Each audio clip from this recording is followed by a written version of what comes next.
Hello friends, welcome to the VWIES। आपका बहुत बहुत स्वागत है मेरे चैनल पे। आज अपन मोशन ऑफ द अर्थ के बारे में स्टडी करने वाले हैं। आज अपन पृथ्वी की गतियां पढ़ेंगे। ये वीडियो बिल्कुल बायलिंगुअल रहने वाला है और ये वीडियो उन स्टूडेंट के लिए बनाया गया है जो बिल्कुल बेसिक से तैयारी करना चाहते हैं, जिनको जियोग्राफी पढ़ने से भी डर लगता है। उनके लिए वीडियो बहुत इंपॉर्टेंट होने वाली है। एंड तक मेरे साथ वीडियो में बने रहिए, ठीक है। इसी के साथ अपन आज अपना पहला टॉपिक स्टार्ट कर रहे हैं, मोशन ऑफ द अर्थ। ठीक है, अगर आपने अभी तक मेरे चैनल को सब्सक्राइब नहीं किया तो सब्सक्राइब कर लीजिए, लाइक कर दीजिए और शेयर कर दीजिए, ठीक है। इसी के साथ अपन वीडियो को शुरुआत करते हैं, ठीक है। आपको पता है अर्थ है वो दो टाइप के मोशन करती है, ठीक है। अगर अर्थ के मोशन की बात करें तो अर्थ दो प्रकार की गतियां करती है। वीडियो बिल्कुल बाइलिंगुअल रहेगा, आपको डरने की जरूरत नहीं है। पहले मोशन की बात करें तो रोटेशन मोशन। इंग्लिश मीडियम और हिंदी मीडियम दोनों स्टूडेंट साथ में नोट्स बना के चलिए। आप इन नोट्स को जितना रिवाइज करेंगे उतना ही आपके लिए बेनिफिशियल रहेगा। रोटेशन मोशन को हिंदी में घूर्णन गति बोला जाता है। 2 नंबर की गति की बात करें तो रिवोल्यूशनरी मोशन।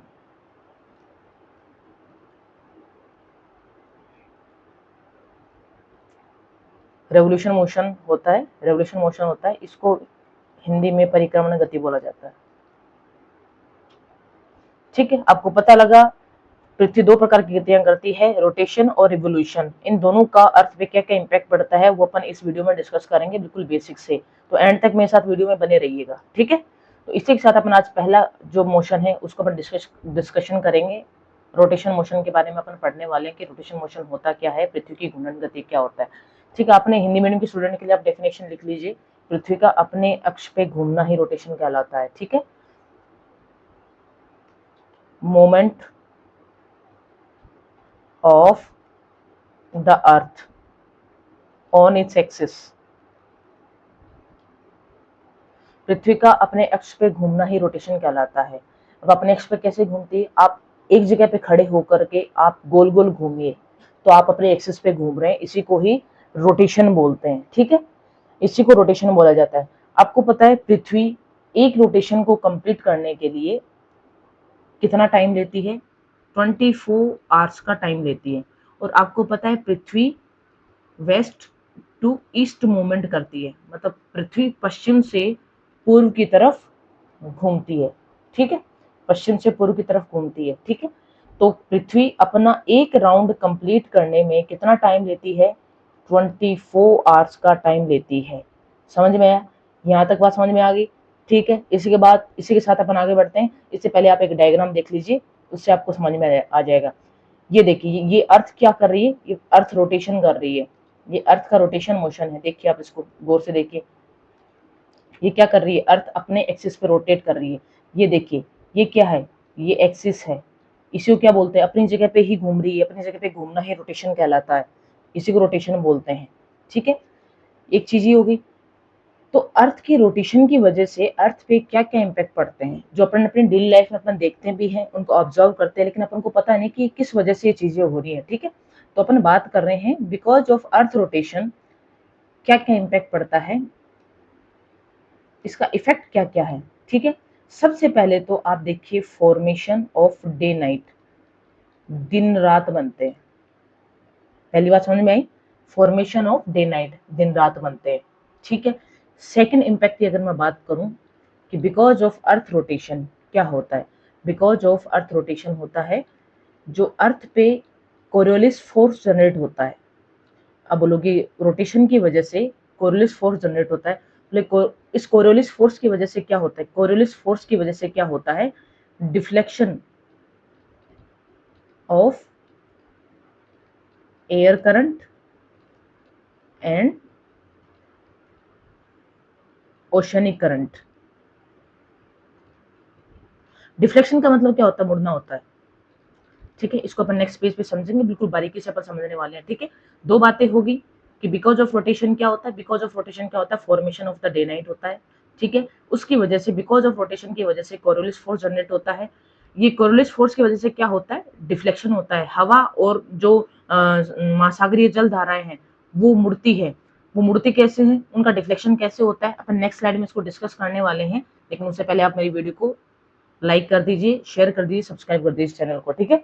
आगे बढ़ने से पहले, ठीक है, अपन वन बाय वन करके हर एक चीज को समझेंगे, लेकिन उससे आगे बढ़ने से पहले आप एक चीज और समझिए, जैसे ये अर्थ अपनी, ठीक है, आप अर्थ को हमेशा क्या मानते हैं, बिल्कुल स्ट्रेट मानते हैं, लेकिन अर्थ बिल्कुल स्ट्रेट नहीं है। अर्थ अपने एक्सिस पे, ये अर्थ का क्या है, अगर इसको एक्सिस माने, ये अर्थ का क्या एक्सिस, इस एक्सिस पे कितने डिग्री झुकी हुई है, 23.5 डिग्री का अर्थ में झुकाव है, ठीक है। 23.5 डिग्री का अर्थ का क्या है, टिल्ट है। हिंदी में टिल्ट को क्या बोलते हैं, झुकाव बोला जाता है, ठीक है। अर्थ अपने एक्सिस पे 23.5 डिग्री झुकी हुई है। तो एक बात ये होगी। दूसरी बात, डे नाइट बनते हैं, ये आपने बात समझ ली। डे नाइट को एक इमेजनरी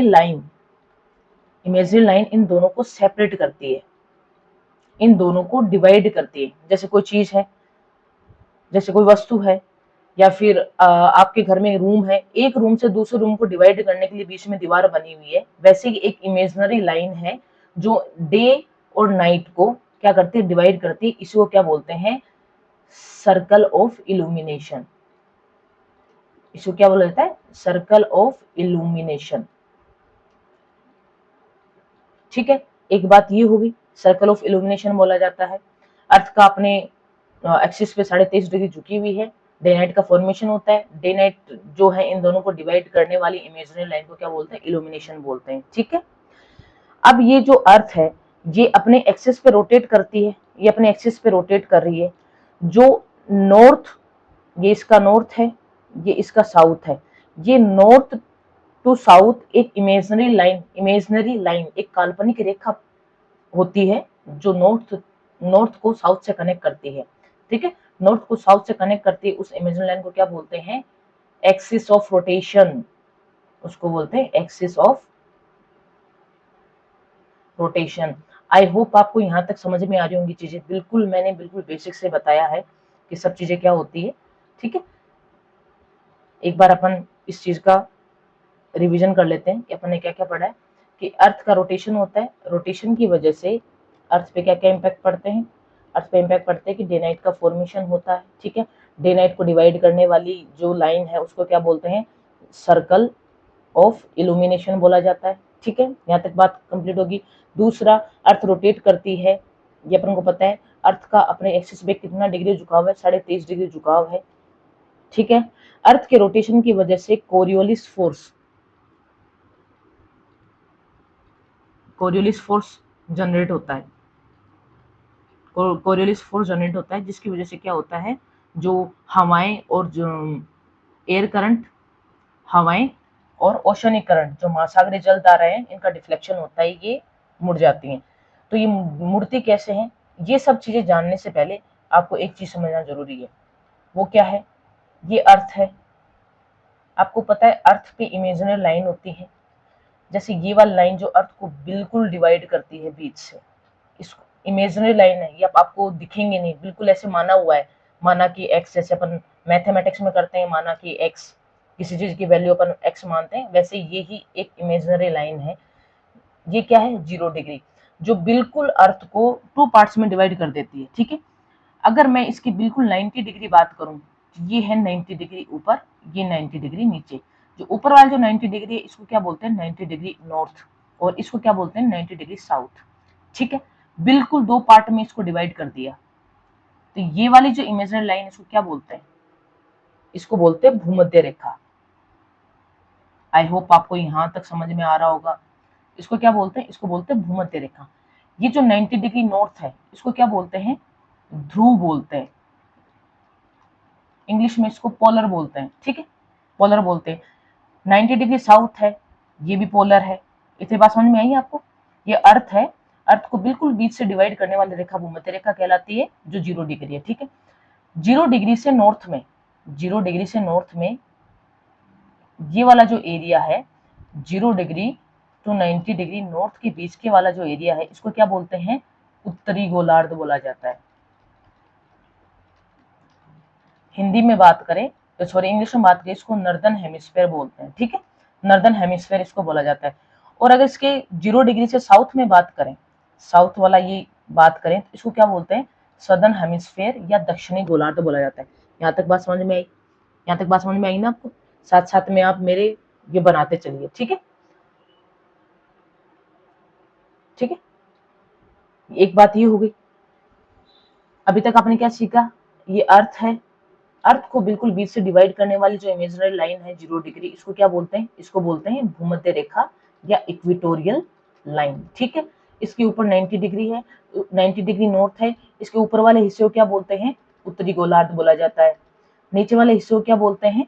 नीचे वाले हिस्से 90 डिग्री साउथ, इसको क्या बोलते हैं? दक्षिणी गोलार्ध बोला जाता है। यहाँ तक बात समझ में आई? ठीक है, अब जो कोरियोलिस फोर्स जो जनरेट होता है, अब आपको पता है अर्थ मूवमेंट करती है वेस्ट टू ईस्ट मूवमेंट करती है। अर्थ पश्चिम से पूर्व की दिशा की तरफ घूमती है। जैसे ये अर्थ है, ये अर्थ बनी हुई है, ये अर्थ घूम रही है, वेस्ट टू ईस्ट घूम रही है। ठीक है, जब ये वेस्ट टू ईस्ट घूमती है तो कुछ फिनोमेना जनरेट होते हैं, कुछ कंडीशंस क्रिएट होती हैं, जिसकी वजह से ये अर्थ का रोटेशन है इस साइड से पूरा round west to east round करती है। जब ये रोटेट करती हैं, जब अर्थ रोटेट करती है वेस्ट टू ईस्ट, तो इसकी वजह से क्या होता है? कोरियोलिस कोरियोलिस फोर्स का क्या होता है? जनरेशन होता है। अब एक कोरियोलिस फोर्स की वजह से क्या होता है? एक कोरियोलिस फोर्स जनरेट होता है, एक बल जनरेट होता है। उस फोर्स की वजह से क्या होता है कि जो एयर करंट है, दो चीजों की बात करो, एक तो एयर करंट, दूसरे अपन बात कर रहे हैं किसकी? Oceanic current. दो चीजों की बात होगी, एयर करंट की बात होगी, ओशनिक करंट की बात होगी। ठीक है, हवाएं, हवाओं से समझ जाओगे आप, हवाएं और एक महासागरीय धाराएं, ये दो चीजें हैं। इन दोनों पे क्या लगता है? फोर्स लगता है। कौन सा फोर्स लगता है? कोरियोलिस फोर्स लगता है। इस कोरियोलिस फोर्स लगने की वजह से, कोरियोलिस फोर्स लगने की वजह से कुछ चेंजेज आते हैं इनमें। वो चेंजेस क्या आते हैं? अभी देखिए, अभी अपन देखते हैं क्या क्या चेंजेस आते हैं इनमें। कोरियोलिस फोर्स की वजह से अभी तक आपको कितना समझ में आया? ये 0 डिग्री है, इसको क्या बोलते हैं? भूमध्य रेखा बोलते हैं। ठीक है, इक्वेटोरियल लाइन बोलते हैं, इंग्लिश में साथ में लिखते चलिए। ये 90 डिग्री साउथ है, ये 90 डिग्री नॉर्थ है। ऊपर वाले हिस्से को क्या बोलते हैं? उत्तरी गोलार्ध बोला जाता है, नॉर्दर्न हेमिस्फीयर बोलते हैं। नीचे वाले हिस्से को क्या बोलते हैं? दक्षिणी गोलार्ध या फिर सदर्न हेमिस्फीयर। यहाँ तक कंप्लीट है। बिकॉज ऑफ रोटेशन एक फोर्स लगता है। ये फोर्स किस पे लगता है? ये फोर्स लगता है किस पे? एयर पे और ओशोनिक करंट, जलधारा, महासागरीय जलधाराओं पे लगता है। उसकी वजह से क्या होता है कि ये जो नॉर्दर्न हेमिस्फीयर है, ये ऊपर वाला हिस्सा क्या है? नॉर्दर्न हेमिस्फीयर है, नीचे वाला हिस्सा क्या है? Southern hemisphere. जो नॉर्दर्न हेमिस्फीयर में कुछ लैटिट्यूड्स होते हैं, कुछ इमेजिनरी लाइन होती है जिनका आपको पता होना चाहिए। सबसे पहले जो इमेजिनरी, आपने 23.5 डिग्री का नाम सुना है? 23.5 डिग्री नॉर्थ, 23.5 डिग्री साउथ, आपने ये नाम सुना है? तो ये क्या है? ये लैटिट्यूड्स हैं। इन लैटिट्यूड्स में क्या है कि हवाएं चलती है, हवाएं हवाएं किसी भी लैटिट्यूड में चलती है। Because of rotation, because of rotation क्या होता है कि जो हवाएं हैं, जैसे मान लो कि 23.5 डिग्री से कोई हवा चली या फिर किसी भी लैटिट्यूड से कोई एयर चली, वो एयर चली तो इसको एयर जो चलती है या फिर ओशनिक करंट चलती है, उसको बिल्कुल सीधा आना चाहिए। ठीक है, रूल तो यही है, कोई चीज सीधी चले तो इसको सीधा ही आना चाहिए। लेकिन क्या होता है? Because of force, because of Coriolis force, ये एयर क्या होती है, ये एयर क्या होती है? थोड़ी डिफ्लेक्ट हो जाती है। होगी डिफ्लेक्ट, क्योंकि अर्थ आपको पता है वेस्ट टू ईस्ट घूम रही है। ठीक है, वेस्ट टू ईस्ट अर्थ घूम रही है, उसकी वजह से ओशनिक करंट और एयर करंट पे फोर्स लगता है, जिसकी वजह से ये बिल्कुल स्ट्रेट आने की बजाय थोड़ी डिफ्लेक्ट हो जाती है, थोड़ी मुड़ जाती है। इतनी बात समझ में आई कि सेम चीज कहाँ होती है? सेम चीज होती है अपने नॉर्दर्न हेमिस्फीयर में। मैंने फॉर एग्जांपल 23.5 डिग्री का नाम लिया है आपको समझाने के पर्पज से। जैसे मैं आपको दूसरी जगह समझाऊं, ये अर्थ है, ठीक है, ये अर्थ की लैटिट्यूड है। ठीक है, ये 0 डिग्री है, ये कोई भी लैटिट्यूड मान लो, 10 डिग्री मान लो। ठीक है, ये भी 10 डिग्री है। ये क्या है? ये नॉर्थ वाला हिस्सा है, ये साउथ वाला हिस्सा है। जब एयर चलती है, बिकॉज ऑफ रोटेशन, क्योंकि रोटेशन की जो स्पीड है ना वो एयर से ज्यादा होती है, इसकी वजह से उस पर एक फोर्स लगता है। जो कौन सा लगता है? कोरियोलिस फोर्स लगता है। जब ये एयर एक लैटिट्यूड से दूसरे लैटिट्यूड में मूवमेंट करती है, जब एयर 10 डिग्री से 0 डिग्री की तरफ आती है, जब एयर 10 डिग्री से 0 डिग्री की तरफ आती है, या फिर 0 डिग्री से 10 डिग्री की तरफ जाती है, या फिर कोई ओशनिक करंट जब 10 डिग्री से 0 डिग्री की तरफ आती है या फिर 0 डिग्री से 10 डिग्री की तरफ जाती है, तो क्या होता है, इस पे एक फोर्स लगता है, उसकी वजह से ये आनी तो ऐसे चाहिए, लेकिन बिकॉज ऑफ फोर्स ये थोड़ी सी डिफ्लेक्ट हो जाती है। आई होप यहाँ तक आप समझ पाए होंगे। तो बिकॉज ऑफ कोरियोलिस फोर्स ये दोनों चीजें यहाँ पे होती है, आनी यहाँ पे चाहिए लेकिन थोड़ी डिफ्लेक्ट इधर हो जाती है। यहाँ तक आपको समझ में आ रही है बातें? बिकॉज ऑफ फोर्स ये एयर डिफ्लेक्ट हो जाती है, तो इसी को क्या बोलते हैं, deflection of the air current and oceanic current. और ये जो डिफ्लेक्शन होता है वो नॉर्दर्न हेमिस्फेयर में, जो उत्तरी गोलार्ध में है, वो राइट साइड में होता है, ये बात ध्यान रखने वाली है। और जो सदर्न हेमिस्फेयर होता है उसमें लेफ्ट साइड में होता है। आपको समझ में आया? कुछ बातें समझ में आई आपको? जो उत्तरी गोलार्ध है उसमें जो बिकॉज ऑफ जो कोरियोलिस फोर्स की वजह से जो एयर करंट पे जो फोर्स लगा उसकी वजह से वो थोड़ी सी डिफ्लेक्ट हो जाती है, थोड़ी सी अपने पथ से मुड़ जाती है, ठीक है। जो नॉर्दर्न हेमिस्फीयर है उसमें वो राइट साइड मूवमेंट करती है, और जो सदर्न हेमिस्फीयर है उसमें लेफ्ट साइड मूवमेंट करती है। अब आपको राइट लेफ्ट का तो हिंदी आता होगा, इतना तो आप वीक नहीं हो, ठीक है। अब यहाँ तक क्या आपको बात समझ में आई है? मैंने आपको कोरियोलिस फोर्स है उसकी वजह से जो डिफ्लेक्शन होता है, deflection of air current and oceanic current है, वो मैंने आपको समझा दिया कि नॉर्दर्न हेमिस्फेयर में होता है, सदर्न हेमिस्फेयर में। एक्चुअल में डिफ्लेक्शन होता क्या है मैंने समझा दिया आपको, बिकॉज ऑफ रोटेशन होता है। जो नॉर्दर्न हेमिस्फेयर में होता है डिफ्लेक्शन की वजह से जो एयर करंट और ओशनिक करंट कहाँ मुड़ जाती है, राइट साइड मुड़ जाती है, और सदर्न हेमिस्फेयर में कहाँ मुड़ती है, लेफ्ट साइड। आई होप यहाँ तक आपको वीडियो समझ में आया होगा।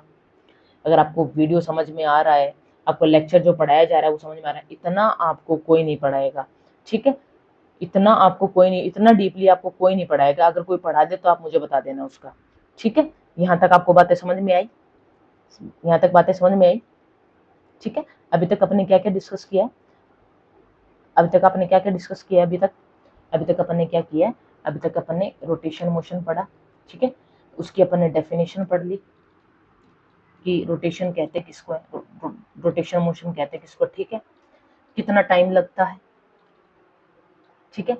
कौन सी दिशा से कौन सी दिशा में मूवमेंट होता है अर्थ का, ठीक है। अर्थ रोटेट कौन सी डायरेक्शन में करती है, वेस्ट टू ईस्ट करती है। रोटेशन को कंप्लीट होने में 24 आवर्स का टाइम लगता है।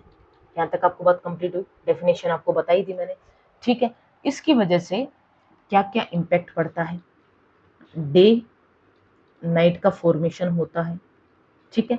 ये जो डे नाइट है, अब दिन और रात को डिवाइड करने वाली एक इमेजिनरी लाइन होती है जिसको क्या बोलते हैं, सर्कल ऑफ इल्यूमिनेशन बोला जाता है। यहाँ तक बात समझ में आ रही है, ठीक है। बिकॉज ऑफ रोटेशन क्या होता है, कोरियोलिस फोर्स जनरेट होता है, उसकी वजह से क्या होता है, डिफ्लेक्शन होता है, ठीक है। डिफ्लेक्शन होता है, किसका डिफ्लेक्शन होता है, एयर का होता है, ओशनिक करंट का होता है। ये दोनों अलग होता है। नॉर्दर्न हेमिस्फीयर में राइट साइड में डिफ्लेक्शन होता है, और सदर्न हेमिस्फीयर की बात करें तो लेफ्ट साइड में होता है। यहाँ तक आपको मेरी बात समझ में आ रही है? अगर यहाँ तक आपको मेरी बात समझ में आई है तो आप लाइक कर दो, कमेंट कर दो। अगर आपको किसी भी सब्जेक्ट में, किसी भी टॉपिक में, कहीं पर भी कोई भी कीवर्ड अगर आपको डाउटफुल लगे तो आप कमेंट करो, एक दिन अपन डाउट सेशन की क्लास भी रखेंगे। यहाँ तक आपको बात समझ में आई? आपको रोटेशन मोशन समझ में आया? आई होप आपको समझ में आया होगा रोटेशन मोशन, ठीक है। तो अपन नेक्स्ट मोशन की तरफ पढ़े, ठीक है। तो अपन नेक्स्ट मोशन की तरफ पढ़ते हैं, थोड़ा सा वेट कीजिए। मेरी यहाँ तक आपको बात समझ में आ गई, ठीक है। अब जो डिफ्लेक्शन होता है उससे पहले आप ये देखिए डिफ्लेक्शन होता कैसे है, मैं आपको दिखा दूं थोड़ा सा ताकि आपको और क्लैरिटी आ जाए, ठीक है। ये वाला डायग्राम देखिए आप, ये अर्थ है, ये अर्थ मूवमेंट कर रही है, वेस्ट टू ईस्ट मूवमेंट करती है, रोटेशन में मूवमेंट करती है वेस्ट टू ईस्ट। जब ये मूवमेंट करती है वेस्ट टू ईस्ट तो क्या होता है, कोरियोलिस फोर्स जनरेट होता है। कोरियोलिस फोर्स जनरेट होता है, उसकी वजह से जो एयर करंट है और ओशनिक करंट है उनका क्या होता है, डिफ्लेक्शन होता है। डिफ्लेक्शन दोनों ही हेमिस्फेयर, दोनों ही गोलार्धों में अलग अलग होता है। नदर्न हेमिस्फेयर में राइट की साइड होता है, सदर्न हेमिस्फेयर में लेफ्ट की साइड होता है। इतनी बात आपको समझ में आई? ये देखिए, ये जो एयर है, आपको एयर समझ में आ रही होगी, ये जो एयर है इसको आना बिल्कुल स्ट्रेट चाहिए, लेकिन because of rotation Coriolis force generate होता है, उसकी वजह से इस विंड की डायरेक्शन बदल जाती है। ठीक है, राइट साइड, ये राइट साइड मुड़ गई। इसी प्रकार अगर अपन सदर्न हेमिस्फेयर की बात करें, सदर्न हेमिस्फेयर की बात करें, विंड आनी ऐसी चाहिए थी, लेकिन बिकॉज ऑफ फोर्स डिफ्लेक्शन हो जाता है इधर की तरफ। ठीक है, डिफ्लेक्शन का मतलब मुड़ना। यहां तक आपको बात क्लियर हो रही है? क्लियर हो रही है? ये वाला जो टॉपिक है ये क्लाइमेटोलॉजी से जुड़ा हुआ है। क्लाइमेटोलॉजी में इसका बहुत बड़ा रोल है, तो ये वाली चीज अपन डिटेल में फिर से क्लाइमेटोलॉजी में कवर करेंगे। आई होप आपको यहाँ तक रोटेशन मोशन समझ में आया होगा। ठीक है, अपन नेक्स्ट टाइम आगे बढ़े, नेक्स्ट वीडियो में आगे बढ़े अपन। ठीक है, आगे बढ़ते हैं अपन। आज अपन पहला टॉपिक कंप्लीट कर चुके हैं, रोटेशन।